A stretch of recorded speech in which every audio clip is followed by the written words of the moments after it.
Vous êtes ma femme, Marie. Les mots résonnaient dans le silence clinique de la suite, cloués à ma gorge comme un étau. Ma femme? C'était un rire sec, amer qui m'avait échappé. Un son que la douleur, les médicaments et la pure absurdité de la situation avaient tordu en une quinte de tout rauque. Je pensais à des hallucinations, à un mauvais rêve dû à la morphine. Mais non, il était là, Julien Moreau, ce monstre d'élégance et de danger, assis au bord de mon lit, son regard d'un brun d'espresso froid perçant le brouillard de ma conscience. Sa main sortit de sa poche et un morceau de papier déplié fut agité sous mes yeux mi-clos. Un certificat de mariage. Le sien, Julien Moreau, et le mien, Marie Durand, daté d'avant-hier. Avant-hier? Mais qu'est-ce que... Attendez, c'était quel jour déjà? Un mardi? Non, un mercredi, ou peut-être un jeudi. Tout était flou, embrouillé par les réverbérations du souvenir et l'éclat aveuglant des lampes de la salle d'opération dont on m'avait tiré. J'avais l'impression d'avoir vécu une vie entière ces 2 derniers jours, de m'être effondré dans un monde et d'avoir émergé dans un autre. Flashback. Oui, c'est ça, un flashback, comme dans ces films que Sophie adorait regarder. Un film d'horreur, plutôt. Ça a commencé comme n'importe quelle autre soirée de galère, celle qui aurait dû se terminer à l'aube, les pieds en sang, avec une poignée de pourboire pour payer le loyer de mon minuscule appartement à Montreuil, et surtout, les médicaments de Sophie. Le Ritz Paris, un palais doré, trop grand, trop riche pour moi. J'étais là, un fantôme parmi les flûtes de champagne et les murmures de l'élite parisienne ce soir-là. Une serveuse insignifiante, 24 ans, mais les douleurs d'une cinquantenaire dans mes talons. Mes cheveux blonds étaient tirés si fort en un chignon strict que ma tête palpitait. Exigence de l'uniforme, bien sûr. Le costume, blanc et impeccable, camouflait la misère et la fatigue sous son apparence neutre. Je traversais le grand salon des Aigles, dont l'air était lourd du parfum entêtant du canard laqué, des liasses de billets d'hommes d'affaires trop satisfaits d'eux-mêmes et d'une odeur indéfinissable de vieille richesse que je ne comprenais pas. C'était le gala de l'avenir, une soirée caritative où les dames en robe Valentino à 10 000 € semblaient se soucier du sort des démunis tout en ajustant leurs montres valant une vie de mes économies. Table 4, plus de champagne, Durand. Bougez. La voix sifflante et moite de M. Dubois, le responsable de salle, résonnait dans mon oreillette. J'y suis. J'ai soufflé en équilibrant un plateau de verre étincelant sur mon épaule, le poids écrasant ma clavicule. Je me sentais invisible. C'était ma tâche, ma protection. Servir, ramasser, disparaître. Ne jamais être vu, ne jamais être remarqué. Une invitée en robe rouge vif, perchée sur des talons aussi hauts que mes espoirs pour l'avenir, se plaignait bruyamment. J'ai dit à l'entrepreneur, si le marbre n'est pas du Carrara, on arrache tout. J'ai serré les dents, mon plafond fuyait et le chauffage de mon T2 ne fonctionnait que quand ça lui chantait. J'avais 2 semaines de retard sur mon loyer et Sophie, ma sœur cadette, avait besoin d'une nouvelle dose d'insuline. Le système de santé français n'était pas parfait, loin de là, mais le mien était pire et je flottais au-dessus d'un gouffre financier. Puis il est apparu. Non, il n'est pas juste entré, il a changé l'atmosphère. L'air est devenu plus dense, plus froid, comme l'annonce d'un orage sur la Seine. C'était Julien Moreau. Son nom murmuré dans les couloirs, chuchoté dans les journaux, vociféré dans les rues. On disait qu'il était un magnat de la logistique, les rumeurs parlaient du capot de Capi, de la Côte d'Azur, même si nous étions à Paris. Il ne marchait pas, il rôdait, une panthère noire dans un costume sur mesure bleu nuit qui épousait chaque muscle. Son visage était fait d'angles vifs, d'ombre, ses yeux-là, je les reverrai plus tard. Mais à l'époque, ils n'étaient que la couleur d'un espresso glacé, impénétrable. Et agrippé à sa main, un petit garçon, Pierre.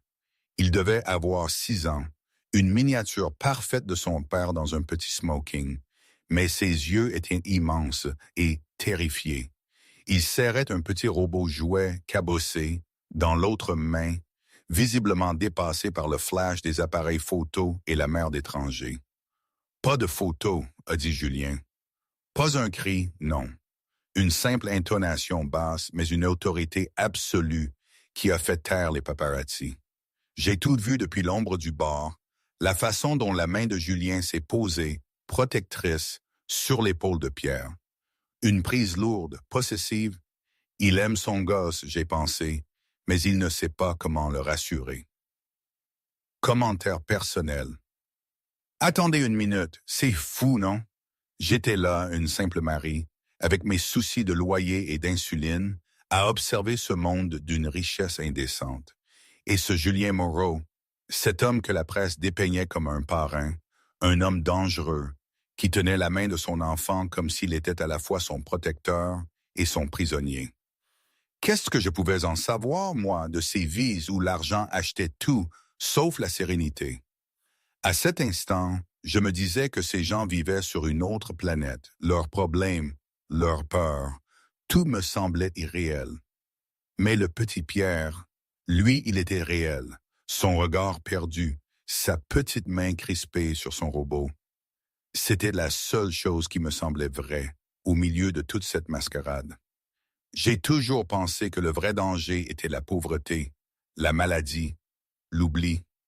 Mais peut-être que le vrai danger était de se retrouver, comme ça, à un carrefour de monde que rien n'aurait dû jamais faire se rencontrer.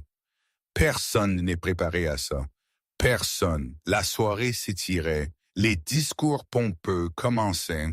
Je débarrassais les assiettes de la table neuve quand j'ai senti une petite traction sur mon tablier. J'ai baissé les yeux. C'était Pierre. Il avait réussi, je ne sais comment, à se faufiler hors de la cohorte de garde du corps qui entourait la table de son père. « J'ai laissé tomber Optimus », a-t-il chuchoté, la lèvre tremblante. J'ai jeté un coup d'œil autour. Les gardes du corps scrutaient les environs, leur attention détournée par un serveur qui venait de faire tomber un plateau près des cuisines. Ils n'avaient pas remarqué que le petit prince s'était échappé. J'ai regardé au sol. Sous l'épaisse nappe de velours, le robot jouet gisait sur le côté. J'ai ignoré la protestation de mes genoux usés et je me suis accroupi. J'ai ramassé le jouet, essuyant une tache de poussière. « Tiens, mon grand. » J'ai souri, une vraie, une douce, la première de la soirée. Optimus Prime est costaud. Il peut gérer une petite chute. Les yeux de Pierre se sont illuminés. Il a pris le jouet. Papa dit que je dois être costaud aussi. Mon cœur s'est serré. On peut être costaud et avoir besoin d'aide parfois, j'ai dit. Même Optimus a besoin des Autobots. Pierre m'a fixé, fasciné. D'habitude, les gens lui parlaient comme s'il était une porcelaine fragile ou un futur roi. Moi, je lui parlais comme à un petit garçon de 6 ans. « Pierre !» Le tonnerre a éclaté derrière nous. Julien Moreau se tenait là. De près, il était terrifiant. Il sentait le bois de santal et le danger. Il dominait Marie de sa stature, ses yeux balayant mon corps à la recherche de menaces. « Je suis désolé, monsieur. » J'ai balbutié, me relevant rapidement et baissant la tête. Il a juste fait tomber son jouet. Julien a regardé le jouet dans la main de son fils, puis moi. Son regard s'est attardé sur mon col effiloché et les cernes sous mes yeux. L'espace d'une seconde, le masque est tombé et j'ai vu la même lassitude dans les yeux de ce potentat que je ressentais dans les miens. « Merci », a dit Julien d'un ton sec.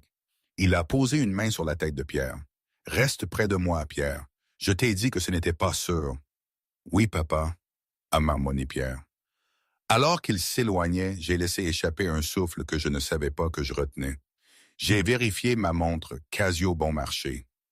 21h45. Encore 2 heures et je pourrais rentrer, compter mes pourboires et prier pour que ce soit suffisant pour l'insuline.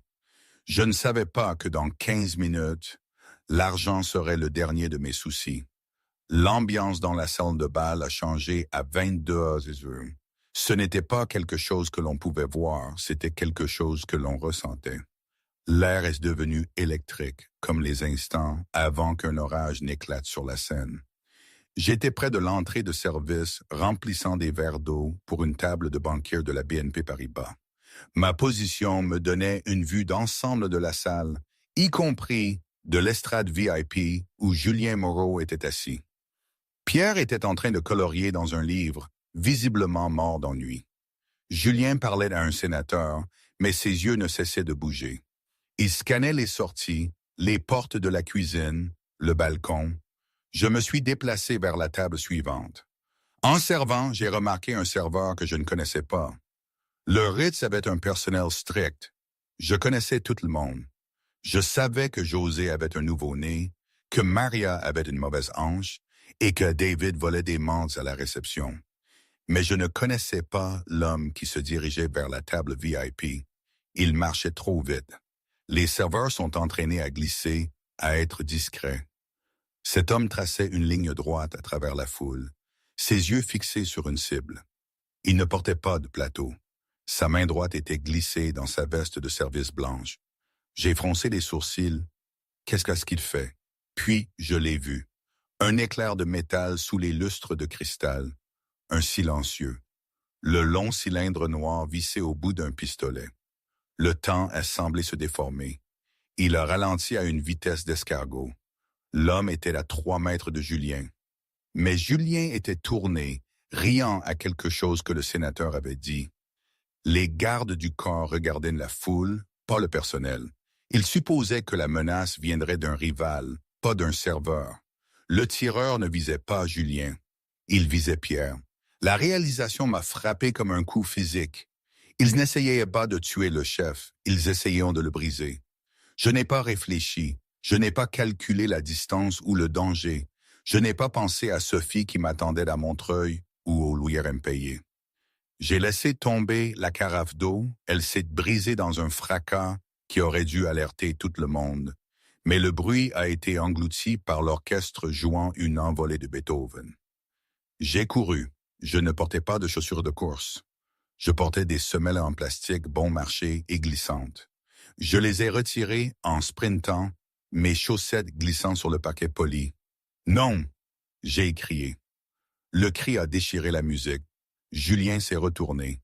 Le tireur a levé son arme. Je me suis jeté. Je n'ai pas plaqué le tireur. J'étais trop loin.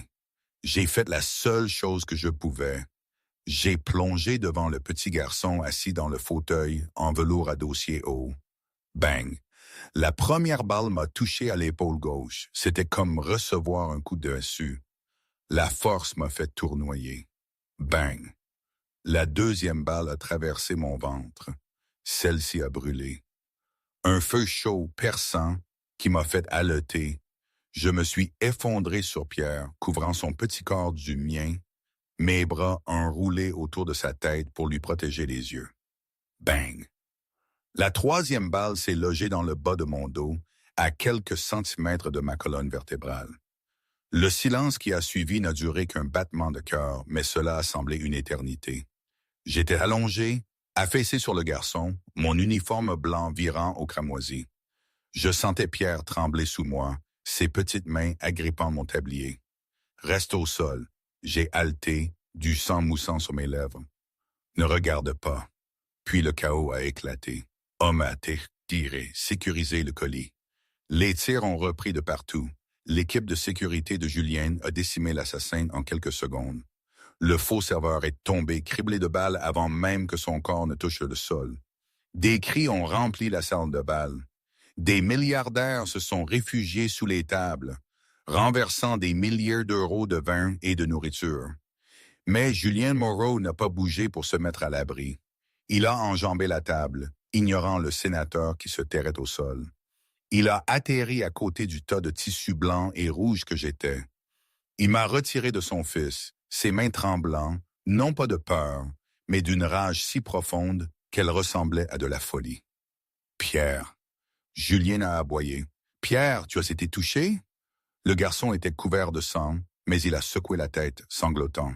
« Ce n'était pas le mien, papa, c'est le sien. Elle m'a sauvé. » Julien m'a regardé. J'étais pâle, ma peau virant à la couleur des cendres. Mon souffle venait par petits râles humides. Mes yeux étaient hagards, fixant le grand lustre. Pourquoi? Julien a chuchoté, sa voix se brisant. Qui êtes-vous? Marie, j'ai murmuré, ma voix à peine audible au-dessus des sirènes qui approchaient au loin. Ma sœur, Sophie, l'insuline. Mes yeux ont roulé en arrière. Non, non. Julien a rugi. Il a posé ses mains sur la blessure de mon ventre, appuyant fortement. Le sang a suinté entre ses doigts, tachant ses boutons de manchette en diamant et son costume sur mesure. C'était le sang d'une paysanne se mêlant aux mains d'un roi. Les ambulanciers ont fait irruption par les doubles portes, flanqués d'agents de la brigade criminelle. Ils se sont précipités vers la scène, mais les gardes du corps de Julien les ont bloqués, leurs armes sorties. « Laissez-les passer », a commandé Julien. Les ambulanciers sont tombés à genoux à côté de moi. L'un d'eux, un secouriste expérimenté nommé Henri, a vérifié mon pouls et a secoué la tête d'un air sombre. Elle a perdu trop de sang. La tension chute. Nous devons la transporter, mais... Il a regardé la gravité des blessures. Elle est inconnue. Probablement pas d'assurance. On va l'emmener à l'hôpital général. Hôpital général? Julien a grogné. L'hôpital général, c'était l'endroit où les gens allaient mourir dans les couloirs. Elle a pris une balle pour mon fils. Donc, le protocole dicte. Protocole. Julien s'est levé. Il ressemblait à un démon surgissant de l'enfer. Il était couvert de mon sang. Il a regardé autour de la pièce. La presse était là. Les familles rivales étaient là, observant. Le monde entier regardait. Il devait me sauver la vie. Mais plus que cela, il devait s'assurer que quiconque avait envoyé cet assassin sache que j'étais sous sa protection. Si je survivais à cela, l'assassin reviendrait finir le travail. À moins que je ne sois intouchable. Julien a baissé les yeux sur mon visage pâlissant. Il a pris une décision qui allait briser la trêve des 5 familles. Elle n'ira pas à l'hôpital général. Julien a annoncé, sa voix tonnant dans le silence de la salle de bal. Emmenez-la à l'hôpital américain de Paris. Appelez le docteur Mercier. Dites-lui de préparer le bloc. Monsieur, le docteur Mercier est un chirurgien privé. Il n'opérera pas une serveuse sans autorisation et paiement anticipé, a bégayé le secouriste. Julien a attrapé le secouriste par le col de sa veste. Ce n'est pas une serveuse, a-t-il sifflé assez fort pour que les caméras l'entendent. C'est ma femme. Un murmure collectif a parcouru la salle. Nous ne savions pas que vous étiez marié, monsieur Moreau, a bégayé le secouriste, terrifié. Je le suis maintenant, a dit Julien, ses yeux froids et durs comme du diamant. Il a regardé son chef de la sécurité, Thomas. Préparez le jet. Si elle meurt, toutes les personnes dans cette piscine. Il a regardé à nouveau le secouriste. Vous la traiterez comme Madame Julien Moreau. Vous la traiterez comme la reine de Paris. Vous comprenez? Oui, monsieur. Ils m'ont chargé sur la civière. Alors qu'ils m'emmenaient, Julien a ramassé Pierre d'un bras. Il a marché le long de la civière, sa main agrippant ma main inerte, tachée de sang. Il l'a serré. Vous n'allez pas mourir, Marie Durand, a-t-il chuchoté dans le chaos. Vous me devez une explication et je vous dois une vie. La salle d'attente de l'aile VIP de l'hôpital américain de Paris était silencieuse, à l'exception du bourdonnement de la climatisation industrielle et du claquement rythmé de la chaussure en cuir italien de Julien Moreau sur le carrelage stérile. 4 heures s'étaient écoulées. 4 heures depuis que les portes du bloc opératoire numéro 1 s'étaient refermées, engloutissant la jeune femme aux cheveux blonds et à l'uniforme effiloché. Julien était assis sur une chaise trop petite pour lui, les coudes sur les genoux, les mains jointes. Elles étaient propres maintenant.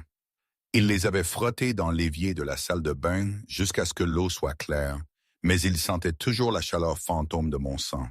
C'était une sensation collante, accusatrice, que le savon ne pouvait pas enlever. À côté de lui, recroquevillé en une boule serrée sur un petit canapé en cuir, se trouvait Pierre. Le garçon s'était finalement endormi, épuisé par le traumatisme. Il portait un T-shirt d'hôpital trop grand, car son smoking avait été ruiné. Même dans son sommeil, le visage de Pierre était crispé, ses sourcils froncés dans un cauchemar. « Patron? » Julien n'a pas levé les yeux. Il connaissait les pas. C'était Thomas, son bras droit et plus vieil ami. Thomas avait l'air déplacé dans la luminosité clinique, son par-dessus sans laine grise sentant la nuit humide de Paris. « Rapport, » a dit Julien, sa voix un grondement bas qui n'a pas réveillé l'enfant. Thomas s'est assis sur la chaise en face de lui, sa voix feutrée. Le tireur était un mercenaire freelance, originaire de Serbie. Pas de lien direct avec les familles, mais l'arme était de haute qualité. Quelqu'un l'a engagé pour faire passer ça pour un accident ou un vol qui a mal tourné, mais touché l'enfant. Thomas a secoué la tête, sa mâchoire serrée. C'était un message. Il voulait mettre fin à votre lignée. Les yeux de Julien se sont posés sur le garçon endormi, un muscle tressaillant dans sa mâchoire. Ils ont échoué, grâce à elle. Oui, a acquiescé Thomas doucement, grâce à la serveuse Marie Durand. J'ai vérifié son passé. Julien a finalement levé les yeux. Ses yeux étaient injectés de sang. L'épuisement du coup d'adrénaline commençait à se faire sentir. Dis-moi, c'est sombre. Les parents de Marie sont morts dans un accident de voiture il y a 4 ans. Elle a abandonné ses études de licence pour s'occuper de sa sœur, Sophie. Elle a 19 ans, diabétique de type 1, fragile. Elle a fait plusieurs allers-retours aux urgences parce qu'ils n'ont pas les moyens de se payer la bonne insuline ou les moniteurs continus. Elle travaille 60 heures par semaine au Ritz et 20 d'autres heures dans un petit restaurant à Montreuil, juste pour joindre les deux bouts. Julien a fixé le mur. Il a repensé au moment dans la salle de bal. Ma sœur, Sophie, l'insuline. Ses dernières pensées n'avaient pas été la peur de la mort. Elles avaient été la peur d'échouer avec sa sœur. Elle est seule, a murmuré Julien. Personne pour la pleurer si elle meurt sur cette aile. Personne pour la protéger si elle survit. Ce qui nous amène à l'autre problème, a dit Thomas, se penchant. La presse. La vidéo de vous hurlant qu'elle est votre femme est virale sur Twitter. C'est sur BFM TV.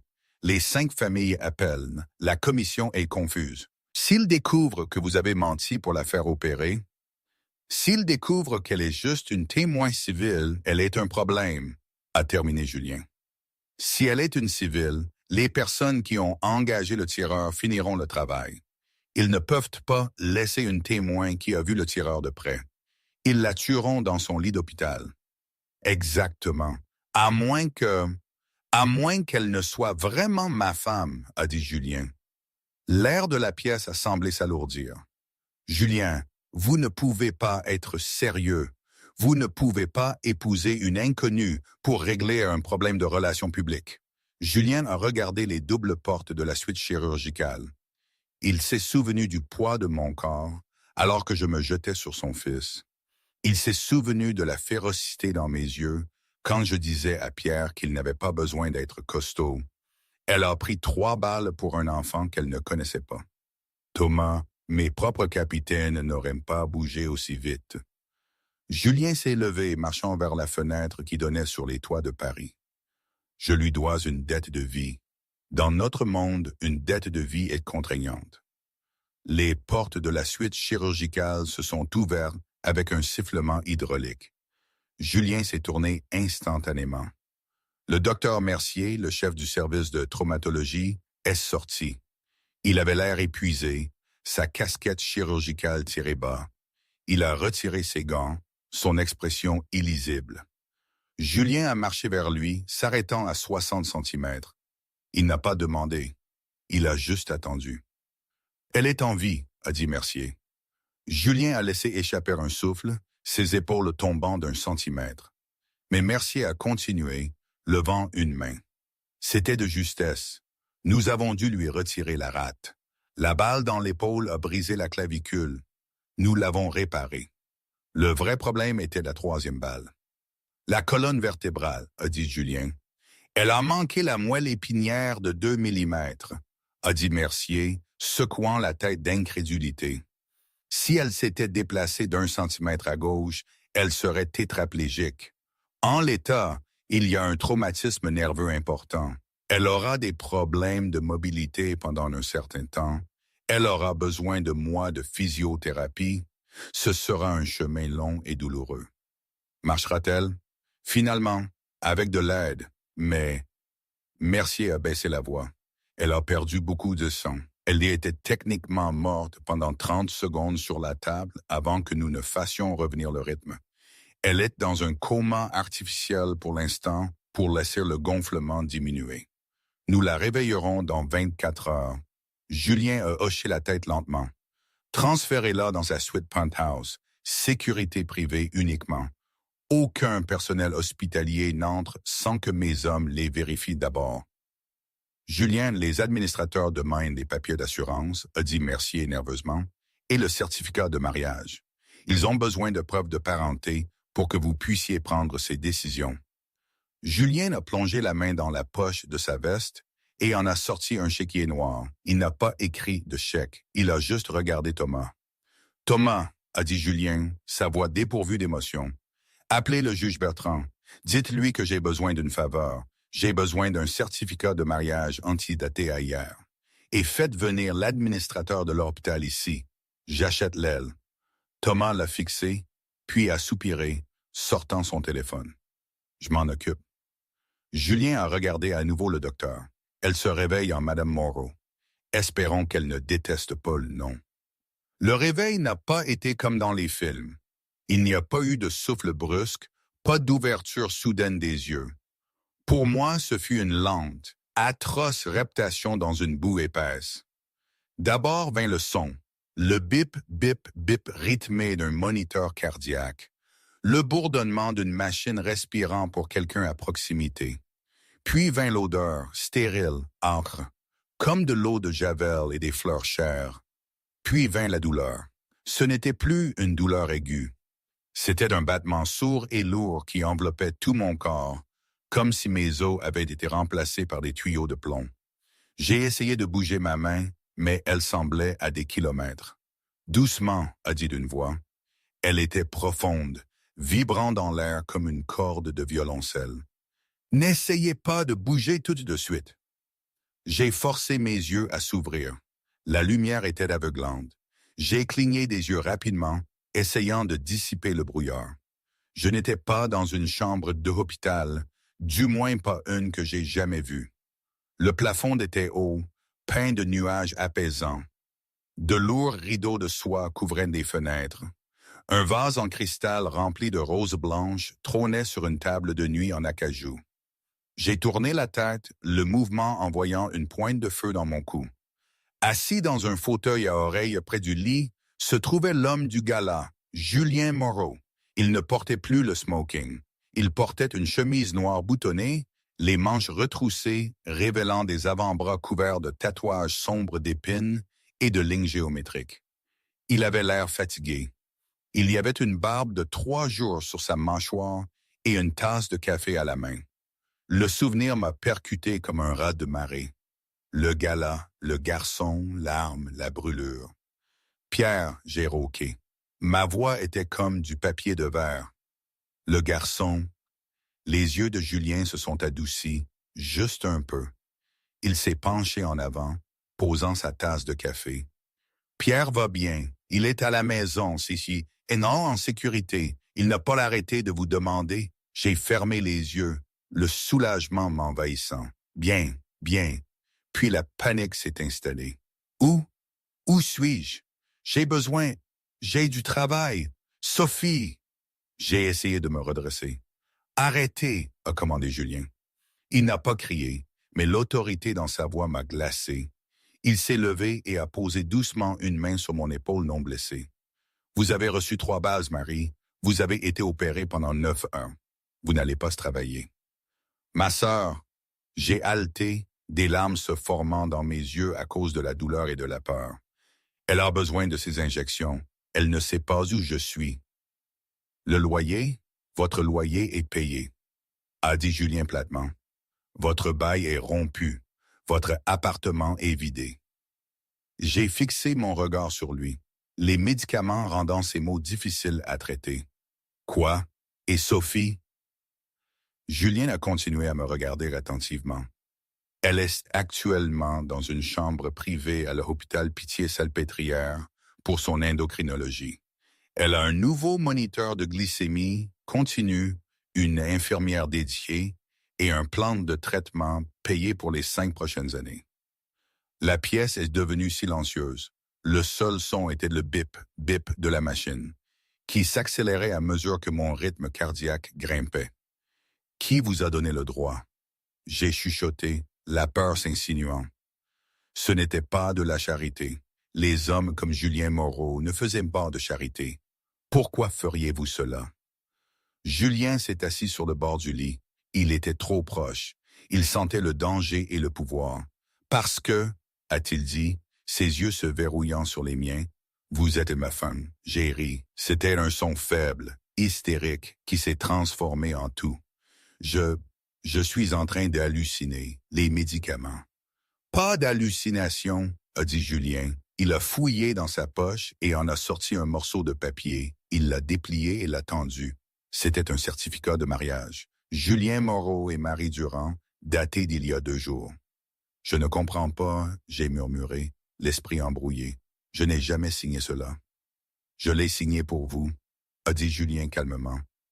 C'est légal. Le juge me devait une faveur. Pourquoi? J'ai exigé, trouvant une étincelle de colère dans l'épuisement. Pourquoi me faites-vous cela? J'ai sauvé votre fils. Est-ce ainsi que vous me remerciez? En me kidnappant? Le visage de Julien s'est durci. Il s'est levé et a marché vers la fenêtre, tirant le lourd rideau. Les lumières de Paris scintillaient en bas. L'homme qui vous a tiré dessus était un mercenaire serbe, a dit Julien, le dos tourné vers moi. Il a échoué sa mission.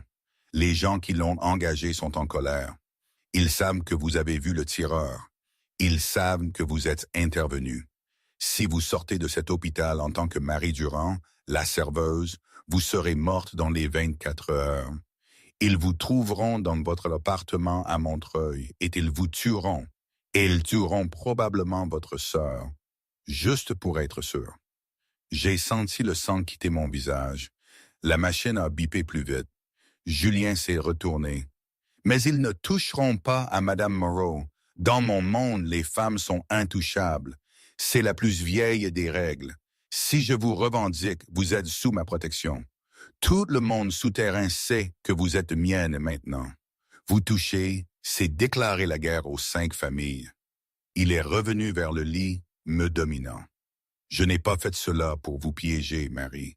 Je l'ai fait pour vous garder en vie. Vous avez sauvé mon fils. Maintenant, je vous sauve. J'ai regardé le certificat, puis l'homme, il était terrifiant, oui.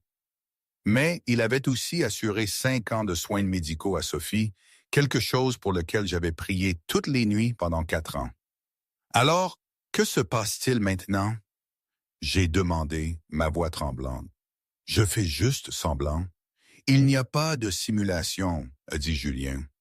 Vous vivrez dans ma maison, vous porterez ma bague, vous serez une figure maternelle pour Pierre, qui est actuellement trop traumatisé pour parler à qui que ce soit d'autre que moi. Et en retour, vous et votre sœur ne manquerez plus de rien. Il a plongé sa main dans sa poche. Cette fois, il a sorti une bague. Ce n'était pas un anneau délicat. C'était un énorme diamant émeraude vintage entouré de diamants plus petits. Elle semblait lourde. Elle semblait d'une chaîne. « Donnez-moi votre main, a-t-il dit. J'ai hésité. J'ai regardé la porte. Elle était fermée. J'ai regardé mes jambes cachées sous les draps, engourdies et inutiles. J'ai pensé à Sophie en sécurité dans une clinique privée. J'ai lentement levé ma main droite. Julien a glissé la bague sur mon doigt. Elle me convenait parfaitement. « Bienvenue dans la famille, Marie », a-t-il chuchoté. Juste à ce moment-là, la porte a gémi. Une petite advocate a jeté un coup d'œil par l'entrebâillement. « Papa », c'était Pierre. Il tenait le robot jouet. Julien s'est retourné, son visage s'adoucissant instantanément. « Viens, Pierre. » Elle est réveillée. Pierre a marché hésitamment vers le lit. Il m'a regardé, ses yeux grands et craintifs. Il a vu les tubes, la peau pâle. « Est-ce que je l'ai cassé ?» a demandé Pierre, sa voix tremblante. Mon cœur s'est brisé. Malgré la douleur, malgré le mariage forcé, malgré la peur de l'aube de la mafia planant sur moi, j'ai souri. Non, mon chéri. J'ai chuchoté, tendant ma main, celle avec la lourde bague. Je ne suis pas cassé, juste en réparation, comme Optimus.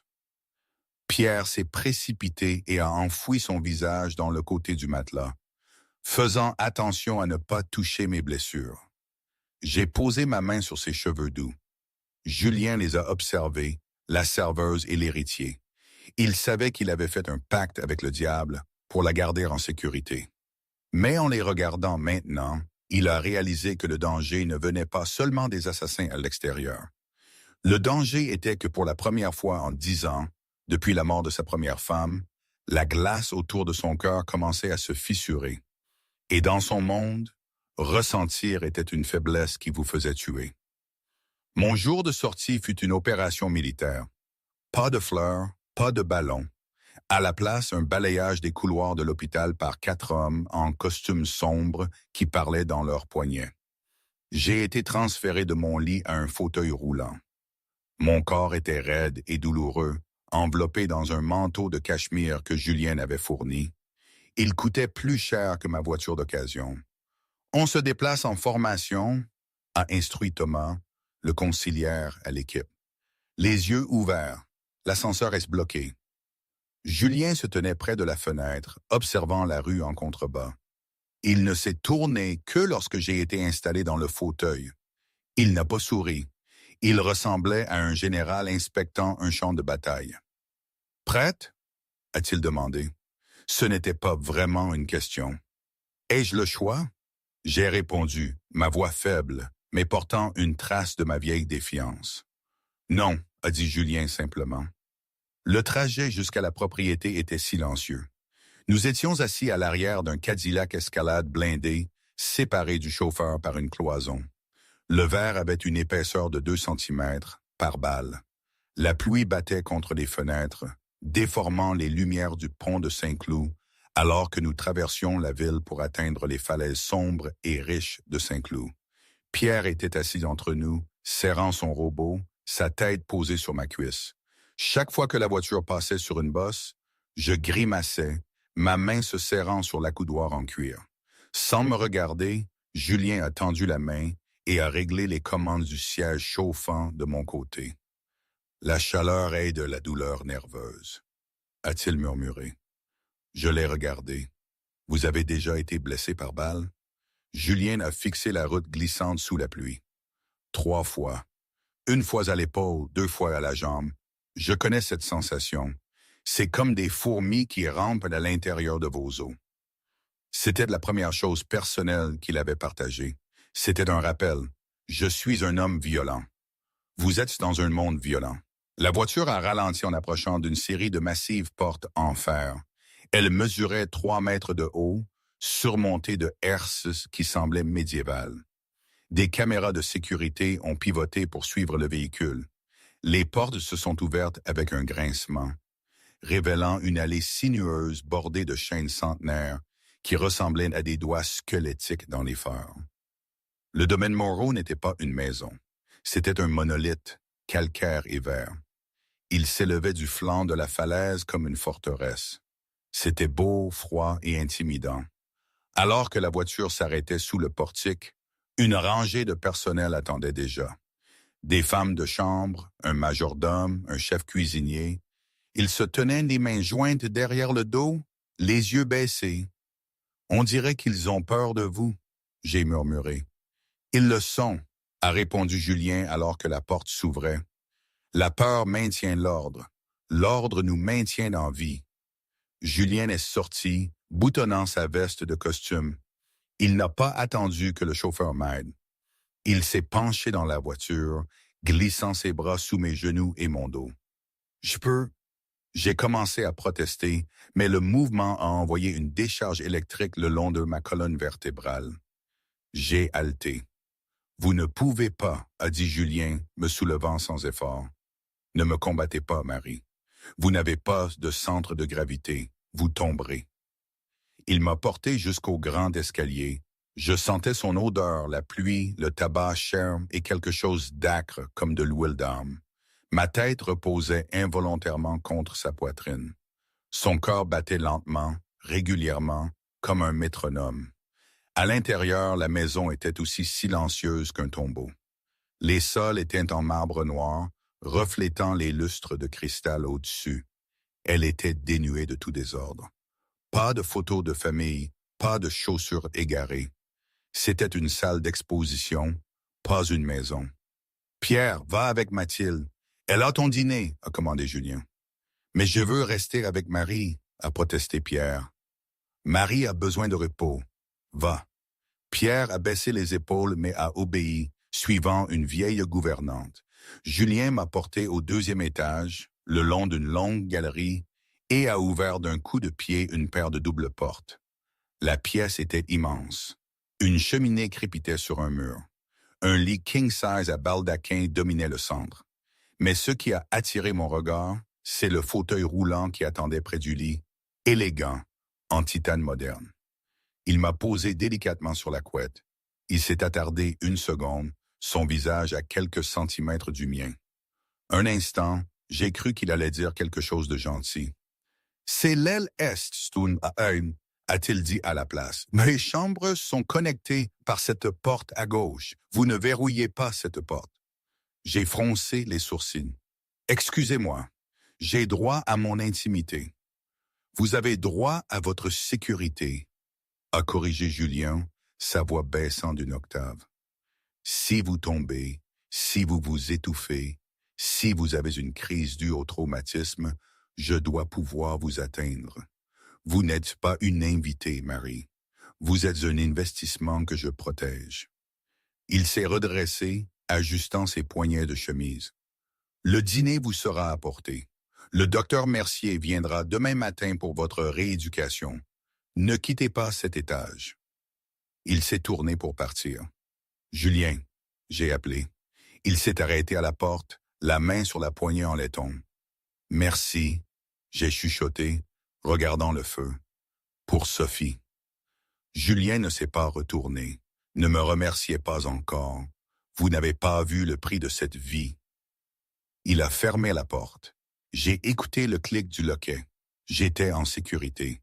J'étais riche. J'étais marié à l'homme le plus puissant de Paris. Et je ne m'étais jamais senti autant prisonnière. 1 semaine s'est écoulée dans un brouillard d'agonie et de pluie. Le rétablissement n'était pas une ligne droite. C'était une spirale irrégulière. Les matins étaient les plus difficiles. Les nerfs dans le bas de mon dos hurlaient dès que j'essayais de changer de position. Mes journées étaient rythmées. À 8 heures, une femme de chambre apportait un plateau de fruits et de flocons d'avoine que j'étais trop nauséeuse pour manger. À 9 heures, le docteur Mercier arrivait avec une kinésithérapeute nommée Astrid, une femme aux mains d'acier qui ne montrait aucune pitié. « Poussez, Madame Moreau !» aboyait Astrid alors que j'agrippais les barres parallèles installées dans ma chambre, la sueur coulant sur mon visage. « Si vous n'utilisez pas les muscles, ils s'atrophient. Voulez-vous rester dans ce fauteuil pour toujours? »« J'essaie !» J'ai serré les dents, mes jambes tremblant violemment. Julien était rarement vu pendant la journée. C'était un fantôme dans sa propre maison. J'entendais l'hélicoptère décoller de la pelouse à l'aube, l'emmenant en ville. J'entendais le lourd bruit de la porte d'entrée tard dans la nuit. Mais je sentais sa présence, les fleurs fraîches qui apparaissaient quotidiennement, les antidouleurs plus efficaces quand il remarquait que je souffrais, la façon dont le personnel me traitait avec une révérence terrifiée. Le seul rayon de soleil était Pierre. Le garçon avait ignoré les règles de son père concernant mon repos. Chaque après-midi, il se faufilait dans ma chambre avec son sac à dos. Il s'asseyait sur le tapis à côté de mon fauteuil roulant et me lisait des histoires ou jouait avec ses Transformers. « Papa dit que vous êtes cassé à cause de moi », a dit Pierre un mardi pluvieux, attachant une aile en plastique à Starscream. J'étais assise près de la fenêtre, regardant l'océan gris du ciel. J'ai tourné le fauteuil roulant. « Viens ici, Pierre. » Le garçon s'est approché. J'ai étendu la main et j'ai pris ses petites mains. « Regarde-moi, je ne suis pas cassé. Je guéris. Et ce n'était pas à cause de toi. C'était à cause d'un homme méchant. Ce n'est pas toi qui as appuyé sur la gâchette. Papa dit que c'est sa faute aussi, qu'il n'a pas été prudent. Ton papa. J'ai soupiré, réalisant le poids que portait cet homme. Pense qu'il contrôle le soleil et la lune, mais il ne peut pas tout contrôler. Parfois, quand je ne pouvais pas dormir la nuit, je repensais à ma mère, à la façon dont elle disait toujours « Méfie-toi des gens qui te promettent la lune, ma chérie ». Elle parlait des petits escrocs qui traînaient autour du marché Saint-Denis où elle travaillait. Mais maintenant je le comprenais d'une autre manière. Ce château, ses promesses de sécurité, tout cela sonnait trop beau pour être vrai, trop parfait. Et la perfection n'existe pas, pas dans la vraie vie. Cela, je l'avais appris à mes dépens, bien avant Julien, bien avant cette balle. La vie, c'est des compromis, des cicatrices, des douleurs sourdes, des nuits blanches à se demander si on a fait le bon choix. J'aurais préféré une vie simple, invisible, mais réelle. Cette nuit-là, la maison était particulièrement silencieuse. La tempête avait coupé le réseau électrique de la ville et le domaine fonctionnait sur des générateurs de secours. Les lumières vacillaient et bourdonnaient. Je ne pouvais pas dormir. La douleur dans mon dos était un grondement sourd. Je me suis glissé du lit à mon fauteuil roulant avec l'intention d'aller à la salle de bain pour un verre d'eau. Puis j'ai entendu un cri aigu et terrifié. « Pierre !» Ça venait du bout du couloir. Je n'ai pas réfléchi. J'ai poussé mon fauteuil roulant jusqu'à la porte. Je l'ai ouverte et j'ai roulé dans le couloir sombre. « Pierre ?» J'ai appelé. Un autre cri. « Non, non, ne fais pas ça !» J'ai tourné les roues, ignorant la douleur dans mes épaules. J'ai atteint la porte de la chambre de Pierre. Elle était entr'ouverte. À l'intérieur, le garçon se débattait dans son lit, emmêlé dans les draps. Il était pris dans une terreur nocturne. J'ai roulé jusqu'au chevet. « Pierre, réveille-toi, c'est bon. » J'ai tendu la main pour secouer son épaule. Soudain, une ombre a surgi dans l'embrasure de la porte. Une arme a cliqué. « Éloignez-vous de lui. » J'ai figé. J'ai levé les yeux. Julien se tenait là, un Beretta braqué sur ma poitrine. Il était torse nu, portant seulement un pantalon de pyjama en soie. Son corps était une carte de cicatrices, de coups de couteau, d'impacts de balles, de brûlures. Il avait l'air sauvage, ses yeux s'ajustant à l'obscurité. « Julien, c'est moi », j'ai chuchoté, levant mes mains. Il fait un cauchemar. Julien a baissé son arme instantanément, laissant échapper un juron bref et aigu. Il a enclenché la sécurité et l'a jeté sur une chaise. Il s'est précipité vers le lit, mais il ne savait pas quoi faire. Il se tenait au-dessus du garçon agité, ses mains hésitantes. « Pierre !»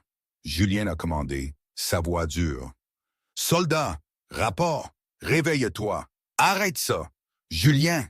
J'ai sifflé. « Ce n'est pas un soldat, il a 6 ans. » Je me suis tiré de mon fauteuil roulant. C'était un mouvement stupide. Mes jambes n'étaient pas prêtes. Elles se sont dérobées immédiatement. « Marie !» Julien a bondi, me rattrapant à quelques centimètres du sol. Son bras s'est enroulé autour de ma taille, me serrant contre sa poitrine nue. J'ai agrippé ses épaules pour me stabiliser. Sa peau était brûlante. Pendant un instant, nous sommes restés figés, mon corps brisé entièrement soutenu par sa force, son visage à quelques centimètres du mien dans la pénombre. Je pouvais sentir les lignes dures de ses abdominaux, le tissu cicatriciel sur ses côtes. J'ai levé les yeux vers les siens. Ils n'étaient plus froids, ils étaient grands, paniqués et humains. « Je vous tiens », a-t-il chuchoté. Sa voix était rauque. « Aidez-le », j'ai chuchoté en retour, hochant la tête vers le lit. « Mettez-moi sur le lit avec lui. » Julien a hésité, puis m'a soulevé et m'a posé délicatement sur le bord du matelas de Pierre. J'ai immédiatement serré le garçon en pleurs dans mes bras. « Chut, Pierre, je suis là.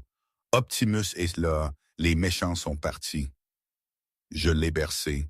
J'ai fredonné une berceuse que je chantais à Sophie, une vieille chanson des Beatles, Blackbird. Julien se tenait dans l'ombre, observant. Il a observé cette femme qui souffrait, réconforter son fils mieux que lui n'aurait jamais pu le faire. Il a observé la façon dont la respiration de Pierre a ralenti, comment il a desserré ses poings et a enfoui son visage dans mon cou. Julien a senti un serrement dans sa poitrine qui n'avait rien à voir avec la guerre qu'il menait. C'était de la honte et de la gratitude. Après 20 minutes, Pierre dormait. J'étais épuisé, ma tête tombante. Julien s'est avancé. Il n'a pas dit un mot. Il m'a soulevé du lit, me portant à la manière des mariés. « Je peux prendre le fauteuil », j'ai murmuré avec un léger sommeil contre son épaule. « Non », a dit Julien. Il m'a ramené dans ma chambre.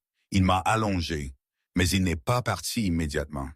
Il s'est assis sur la chaise à côté de mon lit. « La nuit où sa mère est morte », a dit Julien dans l'obscurité, sa voix comme du gravier écrasé. « Elle était dans la voiture avec moi. Ils ont piégé l'allumage. Je suis sorti. Elle non. » J'ai tourné la tête sur l'oreiller, regardant sa silhouette. « C'est pourquoi vous êtes si dur avec lui », j'ai réalisé. « Vous pensez que si vous le rendez fort, il ne se brisera pas comme elle. » « Je pense que si je le rends fort, il n'aura pas besoin de moi », a corrigé Julien. « Parce qu'un jour, ma chance tournera et il sera seul. » « Il n'est plus seul », j'ai dit doucement. Julien m'a regardé. Le clair de lune a attrapé la bague à mon doigt, la bague qui avait appartenu à sa grand-mère. « Non », a dit Julien en se levant, « il ne l'est pas. » Il a marché vers la porte. « Dormez bien, Marie. Demain, le tailleur vient. Le gala du maire est dans 3 jours. »« Je ne peux pas aller à un gala. Je ne peux pas marcher. » J'ai protesté. Julien a marqué une pause à la porte. « Vous êtes Madame Moreau.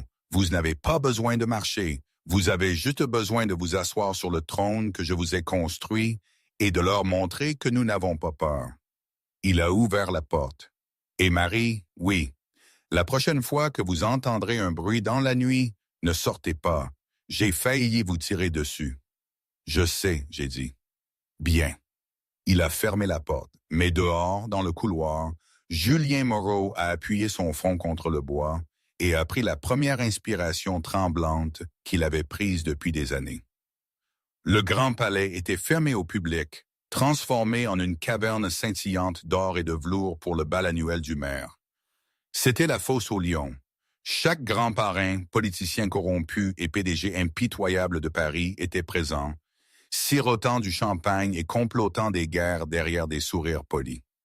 Pour moi, l'entrée ressemblait à une marche, ou plutôt un roulement vers l'échafaud. Je portais une robe sur mesure en soie cramoisie profonde, conçue pour draper élégamment sur le fauteuil roulant, tout en dissimulant la telle chirurgicale autour de ma taille. Mes cheveux blonds étaient relevés, révélant le collier de diamants que Julien m'avait attaché autour du cou 1 heure auparavant. Il était froid contre ma peau, un lourd rappel de qui j'appartenais maintenant. La tête haute, a chuchoté Julien, sa main reposant fermement sur la poignée de mon fauteuil roulant. C'était un mur de laine noire et de tension derrière moi. S'ils sentent la peur, ils mordent. « Je n'ai pas peur d'eux », j'ai répondu, ma voix ferme malgré le tremblement de mes mains. « J'ai peur de trébucher sur cette robe. Je ne vous laisserai pas tomber. Plus jamais. » Les doubles portes se sont ouvertes. Le bourdonnement de la conversation s'est éteint instantanément. Julien Moreau ne s'est pas faufilé.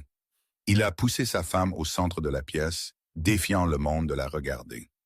Et ils l'ont fait. Ils ont regardé la femme qui avait pris 3 balles et survécu. Ils ont regardé la serveuse qui était devenue une reine.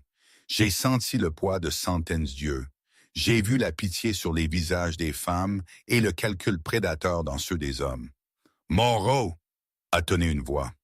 Stéphane Leroux, le chef de la famille rivale du 15e arrondissement, s'est avancé. C'était un homme corpulent, sentant les cigares et l'arrogance. Il tenait un verre de whisky, ses yeux papillonnant sur mon fauteuil roulant, avec une sympathie moqueuse. « Une tragédie », a dit Leroux assez fort pour que les tables voisines entendent. « De voir une si belle fleur brisée dans son pot. Dites-moi, Julien, n'est-elle qu'une décoration maintenant, ou peut-elle encore performer? » L'insulte a flotté dans l'air comme une fumée toxique. La poigne de Julien sur le fauteuil roulant s'est serrée si fort que ses phalanges sont devenues blanches. Il s'est avancé, ses yeux s'assombrissant de l'intention de tuer. Prudence, Stéphane. Julien a grogné. Non, Julien, j'ai dit. Ma voix était douce, mais elle a traversé la tension comme une lame de rasoir. J'ai déverrouillé les freins de mon fauteuil roulant. Saisissant les accoudoirs, j'ai serré les dents contre la douleur lancinante dans ma colonne vertébrale.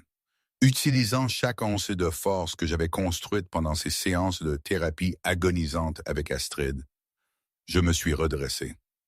La pièce a haleté. Je me suis tenu debout. J'étais chancelante, oscillant légèrement, mais j'étais debout. J'ai regardé Stéphane Leroux dans les yeux. J'étais presque aussi grande que lui dans mes talons. Je ne suis pas une décoration, monsieur Leroux, j'ai dit, ma voix claire et retentissante. Et je ne suis pas cassée. Je suis la femme qui a protégé la lignée Moreau avec mon propre corps. Qu'avez-vous fait, dernièrement, à part vous cacher derrière vos hommes? Le visage de Leroux est devenu d'un violet marbré. Il a ouvert la bouche pour répliquer, mais je n'avais pas terminé. Je me suis penché plus près, mes yeux fixés sur l'épingle de revers doré sur la veste de Leroux. C'était un petit motif unique, un serpent mangeant sa propre queue. Un éclair de mémoire m'a frappé. La cuisine du Ritz, le serveur qui m'avait tiré dessus. Avant qu'il n'ait mis sa veste, je l'avais vu ajuster sa cravate. Il portait une pince à cravate avec ce même symbole exact, le serpent. Julien, j'ai dit, mes yeux ne quittant jamais Leroux. L'homme qui m'a tiré dessus, ce n'était pas un freelance. Il portait le blason de Vincent. Le silence qui a suivi était absolu. Julien a regardé l'épingle, puis il a regardé Leroux. La réalisation a été instantanée. La guerre n'était pas à venir. Elle était déjà là. Vous avez rompu la trêve, a dit Julien, sa voix d'un calme terrifiant. Vous avez ciblé un enfant et vous avez tiré sur ma femme. C'est une serveuse, a balbutié Leroux, reculant, réalisant qu'il avait été démasqué par la seule personne qu'il pensait d'impuissante. C'est une Moreau, a déclaré Julien. Il n'a pas sorti d'armes, il n'en avait pas besoin. Il a simplement hoché la tête vers les ombres de la pièce. Des dizaines d'hommes, agents de sécurité, serveurs, même les musiciens, se sont avancés. Le réseau de Julien était partout. « Partez !» a chuchoté Julien à Leroux. « Rentrez chez vous et dites au revoir à votre famille. Vous avez jusqu'au lever du soleil. » Leroux s'est enfui, son entourage se bousculant derrière lui. La pièce a éclaté en murmures, mais l'équilibre du pouvoir avait changé. Le roi de Paris n'avait pas seulement gagné. Sa reine l'avait gagné pour lui. Plus tard cette nuit-là, de retour au domaine, l'adrénaline s'est finalement dissipée. J'étais assise sur le bord du lit, la robe rouge repliée sur le sol. J'étais épuisé, mon dos lançant, mais je ressentais une étrange énergie vibrante. Julien est entré. Il a verrouillé la porte, celle qui reliait nos chambres. Il s'est approché de moi, s'agenouillant sur le tapis, de sorte qu'il me regardait. Il a pris mes mains. Elles tremblaient. « Vous vous êtes levé », a-t-il dit, de l'admiration dans la voix. J'ai chuchoté. Il nous manquait de respect. Nous? Julien a regardé la bague à mon doigt, puis il a regardé mon visage, dépouillant les couches du parrain, ne laissant que l'homme. Nous avions un accord, a dit Julien d'une voix rauque, un mariage pour la protection, une fausse vie. Je sais, j'ai dit, des larmes me piquant les yeux. L'accord est-il terminé? Suis-je en sécurité maintenant? Vous êtes en sécurité, a dit Julien. Il a tendu le pouce, effleurant ma pommette. Mais l'accord est nul. Pourquoi? Parce que je ne veux plus d'une fausse vie, a chuchoté Julien. Je ne veux plus faire semblant. Vous avez pris une balle pour mon fils, Marie, mais ce soir vous m'avez sauvé. Il s'est penché, son front reposant contre le mien. Je vous aime, a-t-il soufflé. Un amour réel, terrifiant. J'ai fermé les yeux, laissant les larmes couler. J'ai pensé à l'appartement solitaire à Montreuil, la lutte, l'invisibilité. Puis j'ai pensé à Pierre dormant dans le couloir et à cet homme dangereux, brisé, agenouillé devant moi. Je crois, j'ai chuchoté, me penchant dans son contact, que je vous aime aussi. Julien m'a embrassé, doucement, désespérément, et plein de promesses. Dehors, la pluie a recommencé à tomber sur la forteresse, mais à l'intérieur, pour la première fois depuis longtemps, il faisait chaud. Et voilà. La serveuse avait disparu. La reine avait pris son trône. Mais est-ce que c'était la fin de l'histoire ou le début d'une autre? Je ne sais pas. Même aujourd'hui, avec tout ce que nous avons traversé, je me demande si tout cela était un don ou un piège doré. Parfois, je pense que c'était le meilleur qui puisse m'arriver. D'autres fois, je me dis que j'ai fait une erreur monumentale. Une erreur irréversible. Probablement les deux, n'est-ce pas? C'est ça. La vie. Rien n'est simple. Rien n'est parfait. Mais, et c'est ça l'essentiel, c'est ma vie. Et elle est bien plus grande que je n'aurais jamais pu l'imaginer. Vous, qu'auriez-vous fait à ma place? Auriez-vous pris cette décision, même si elle signifiait tout perdre pour tout gagner?